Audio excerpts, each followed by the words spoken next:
Olá, estudantes da segunda série! Nesse vídeo vamos falar sobre crônicas. O que é uma crônica? Já se perguntou qual a diferença entre crônica, conto, romance, poesia? Crônica sempre vai retratar o quê? Uma leitura, uma interpretação. Existem diferenças? Sim. Numa crônica, você vai observar que você tem uma situação cotidiana retratada, né? E um conflito que às vezes não fica resolvido, te leva a pensar sobre o que foi desenvolvido ali pelo cronista. Um conto, ele é mais atemporal. A crônica é sempre do cotidiano, né? Por isso o nome, a crônica, vem de Cronos, ó. Coloquei uma imagem para te lembrar aqui. Gostou? Apresento a vocês Ivan Ângelo, cronista. E o cronista Ivan Ângelo observou o quê? Que nas crônicas que ele escrevia, elas estavam sendo confundidas. Então, com artigo, com conto. E o que será que ele fez para resolver esse problema?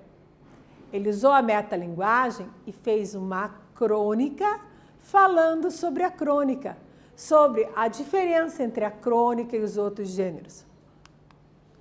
Uma crônica, além de ser uma narrativa curta, ela tem narrador, personagens, tempo, espaço e enredo, os elementos da narrativa.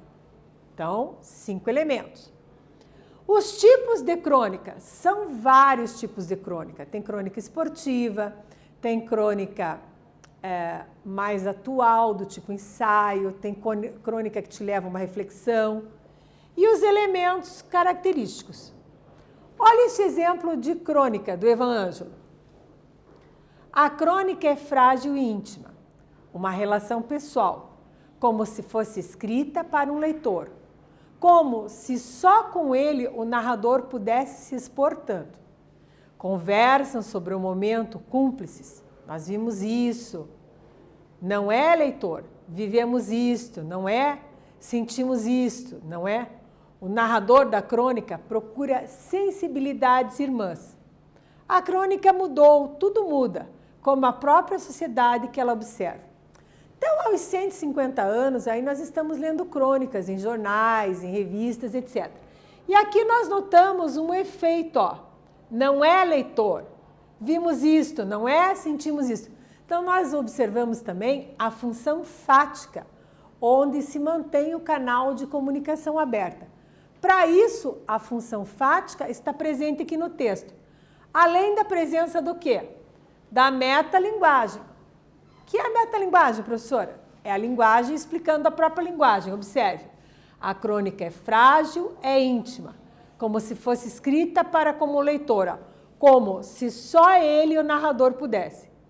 A crônica mudou, tudo muda, como a própria sociedade. Então, dessa maneira, ele usou duas funções aqui. A fática, quando ele mantém o canal de comunicação aberto, e a metalinguagem, que é a linguagem explicando a própria linguagem. Alguns tipos de crônica. Você já leu crônica, né? Então você já deve ter lido algum tipo desses. Ó, uma crônica humorística, amorosa, lírica, política, esportiva, dentre outros. Qual dessas você gosta de ler mais? Leia uma crônica. Cronistas e sentimentos. Então, umas dicas para vocês. Prosa poética, como Paulo Mendes Campos, né? Ensaio, como as de Lima Barreto, né? A que você acabou de ler, do Ivan Ângelo. Na aula a gente apresenta a crônica de Ivan Ângelo. Narrativas, como as de Fernando Sabino. Lembra da crônica do Homem Nu? Então, engraçadas, puxando para a reflexão do leitor, pelo jeito humorístico, como Moacir Scler, ou também de um tom sério, vai depender do seu gosto. Comentários como crônicas esportivas e políticas. Neste vídeo falamos sobre crônicas. Espero que vocês tenham gostado e até breve.